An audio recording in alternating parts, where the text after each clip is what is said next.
상한 나의 맘 보시네.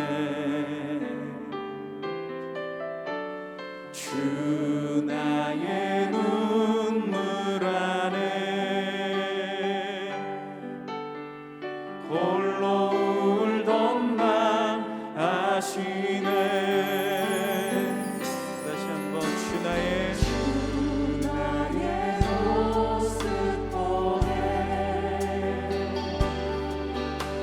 상한 나의 맘 보시네. 주 나의 눈물 안에 홀로 울던 맘 아시네. 세상 소망 다 사라져가도 주의 사랑은 끝이 없으니 살아가는 이 모든 순간이 주 은혜임을 나는 믿네.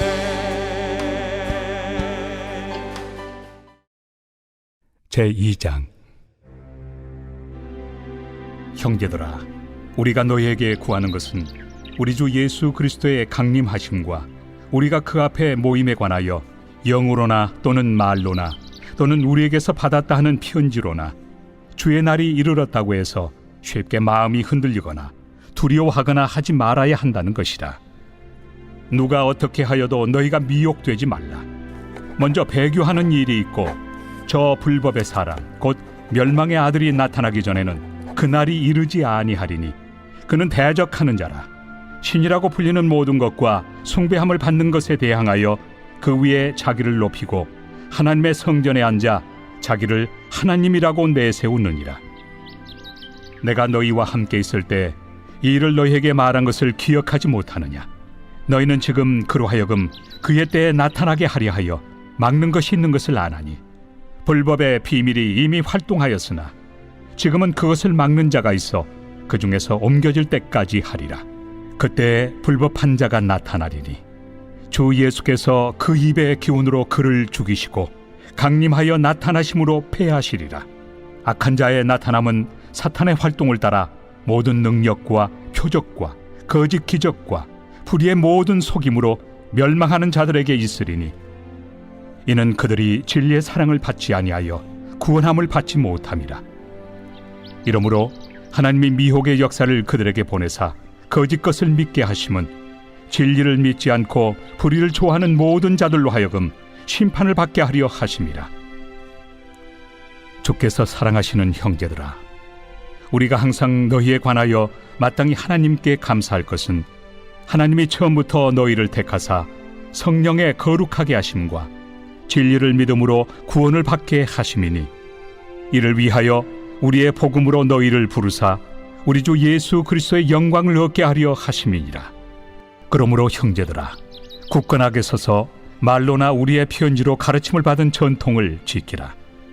우리 주 예수 그리스도와 우리를 사랑하시고 영원한 위로와 좋은 소망을 은혜로 주신 하나님 우리 아버지께서 너희 마음을 위로하시고 모든 선한 일과 말에 굳건하게 하시기를 원하노라. 할렐루야. 주 안에서 사랑하는 성도 여러분, 새날을 허락하신 하나님 안에서 성령 충만하고 말씀과 기도로 승리하는 하루가 되시기를 축복합니다. 예수를 믿는 믿음은 능력이 있습니다. 그리고 소중한 것이기에 사탄은 그것을 늘 빼앗으려고 합니다. 그것은 데살로니가 성도들을 향해서도 마찬가지였습니다. 오늘은 데살로니가 후서 말씀을 통하여서 이 마지막 때에 복음으로 굳게 서서 믿음을 지키는 방법 3가지를 잠시 나누고자 합니다. 첫 번째는 영적 분별력을 잘 해야 하는 것입니다. 2절 말씀을 보시면 마지막 때의 성도를 미혹하는 수단 3가지가 나옵니다. 영, 말, 편지입니다. 첫 번째, 이단의 가장 흔한 방법이 영입니다. 즉 영적인 존재의 계시를 통해서 미혹하는 것이에요. 그러나 바울은 흔들리지 말라라고 이야기합니다.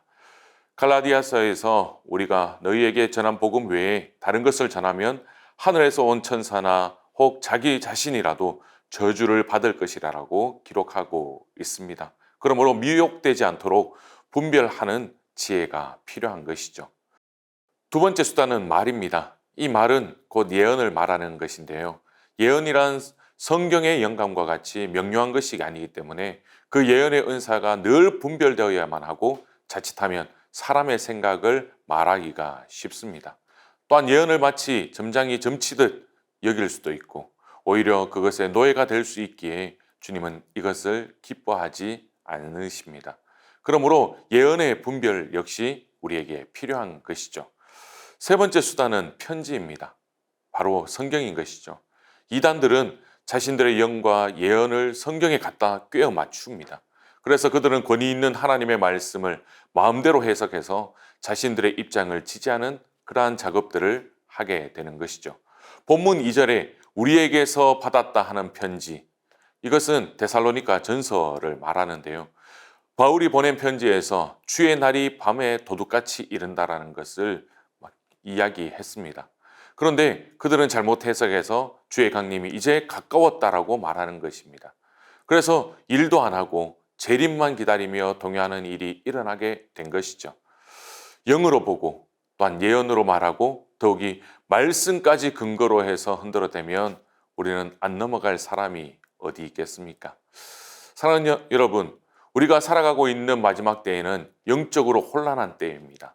영적으로 분별력을 하지 않으면 우리가 쉽게 마음이 흔들리게 되고 두려워하게 되어서 결국은 마귀의 올무에 빠지게 되는 것입니다. 그러므로 영적인 분별력을 가져야 한다는 것입니다. 두 번째로 재림의 징조를 잘 분별해야 하는 것입니다. 3절에서 바울은 누가 아무렇게나 말해도 미혹되지 말라라고 말합니다. 그러면서 바울은 그들이 미혹되지 않을 수 있는 방법을 제시하는데요. 그것은 바로 징조를 보면 된다는 것입니다. 3절 중간에 보니 먼저라는 말이 있습니다. 여러분, 우리는 여기서 징조의 중요성을 잘 생각해 봐야 하는 것이죠. 종말에 대해서 생각할 때 주님은 다른 그 무엇보다도 징조를 중요하게 말씀하셨습니다.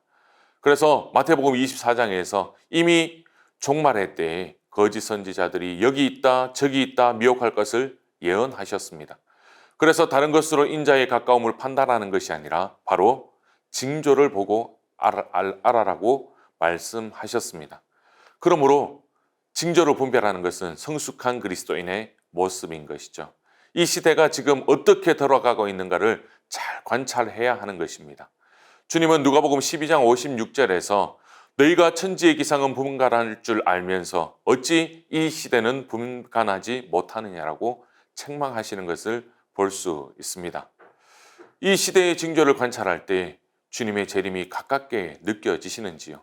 아니면 아직 멀었다 이렇게 말하면서 멀게 느껴지시는지요? 오늘날의 가장 큰 문제는 데살로니가 교인들과 완전히 반대된 측면에 있는 것 같습니다. 그들은 이미 왔다라고 조급해서 난리인데 우리는 거의 안 오실 것처럼 살아가고 있다는 것이죠. 요즘의 세태를 보면 오히려 주님이 오신다는 것을 조롱합니다.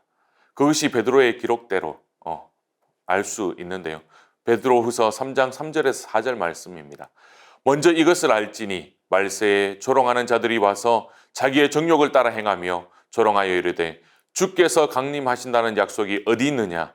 조상들이 잔 후로부터 만물이 처음 창조될 때와 같이 그냥 있다 하니. 바울이 데살로니가 전서에 말한 것처럼 주님이 도둑같이 온다고 하였는데 정말 생각하지 않은 때에 오신다라는 것을 우리는 기억해야 합니다. 그러므로 우리가 분별력을 가지고 이 시대의 징조를 잘 관찰하면서 주님이 오실 때가 가까워 오고 있음을 기억하며 준비해야 하는 것이죠. 바울은 본문에서 모든 징조를 다 기록한 것이 아니라 강림 전에 일어날 징조를 기록하고 있는 것입니다. 그것은 주님이 오시기 전에 먼저 배교의 사건이 일어나고 불법의 사람이 나타날 것이라고 기록하고 있습니다. 우리는 불법의 사람이 누구인지는 잘 모릅니다. 단지 성경을 통하여서 그가 어떤 성격의 사람인지를 유추해 볼 수는 있습니다. 먼저 그는 사단이 아니라 사람이라는 것을 알 수 있습니다. 그가 사단이거나 어떤 세력이거나 어떤 운동이 아니라 그는 분명히 한 사람이라는 것입니다. 주님이 오시기 전에 이 한 사람이 나타난다라는 것이죠. 그리고 두 번째로 엄청난 영적 능력을 가진 종교적인 인물이라는 것을 유추해 볼 수 있습니다. 4절에서 그가 자신을 하나님이라 하고 그의 공략 대상이 성전, 즉 교회라는 것을 알 수 있습니다. 또한 9절과 10절에서 능력, 표적, 거짓 기적, 불의의 모든 속임을 베푼다고 기록하고 있습니다. 그 목적이 무엇입니까? 그리스도인들을 미혹해서 배교하도록 만드는 것이죠. 이 사건이 주님이 오시기 전에 일어난다라고 바울은 이야기하고 있습니다. 여러분, 이 시대를 보십시오. 점점 기독교에 대해서 배타적입니다. 결국 시대가 흘러가면서 이 세상의 모든 종교는 기독교를 대적하고 결국 그 결과 많은 환난과 핍박이 예상된다는 것을 우리는 알 수 있습니다. 그렇다면 이렇게 막강한 인물이 왜 지금 안 나타나고 있을까? 6절과 7절의 말씀을 보니까 그가 저희 때에 나타나도록 막는 자가 있다는 것입니다. 그 막는 자가 옮겨질 때 비로소 나타난다라고 이야기합니다. 이 막는 자는 누구일까? 이것에 대해서 존 스토튼 목사님은 로마 정부와 같은 정부의 권세와 법 질서라고 이야기합니다. 국가는 이 시대 속에서 선을 수호하는 중요한 하나님의 사자의 기능을 감당한다라는 것입니다.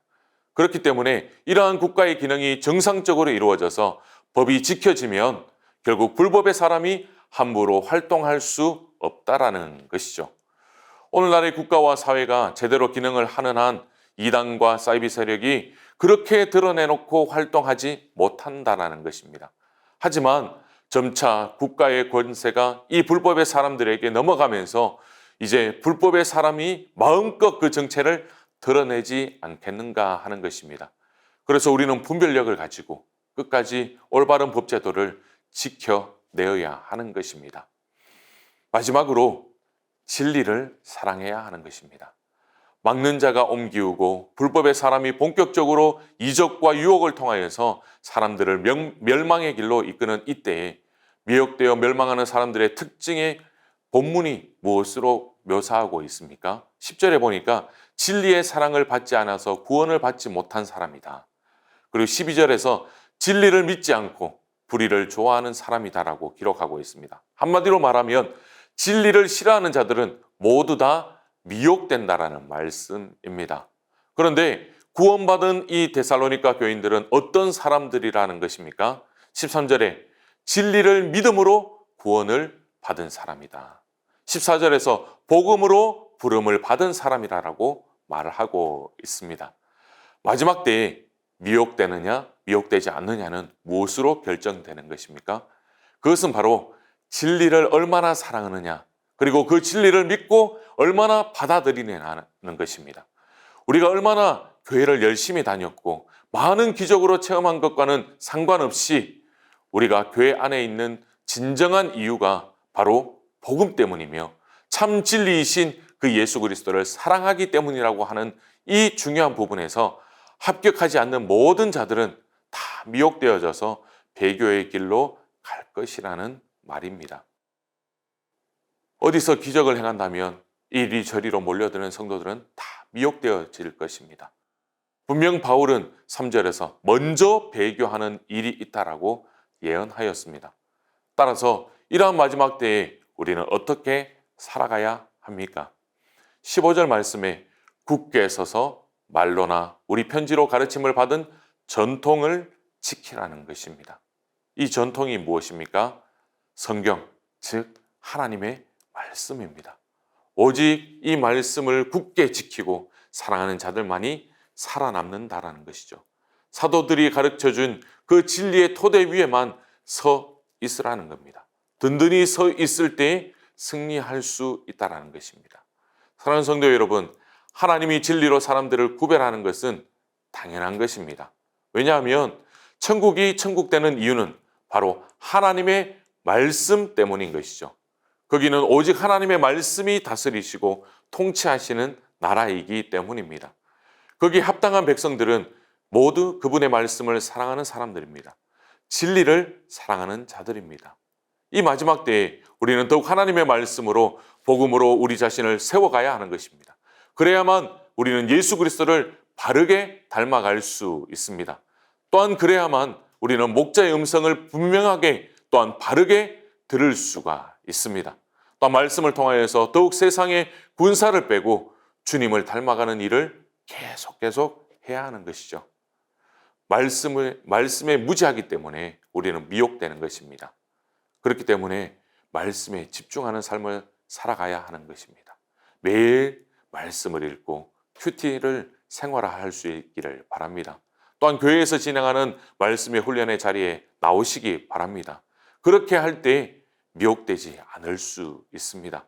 그리고 여러분이 자연스럽게 진리를 사랑하는 사람이 되어질 것입니다. 주 안에서 사랑하는 성도 여러분, 복음을 간직하는 자에게는 주 예수 그리스도와 아버지 하나님께서 사랑과 은혜를 영원히 부어 주십니다. 이것을 오직 믿음으로 누리는 것입니다.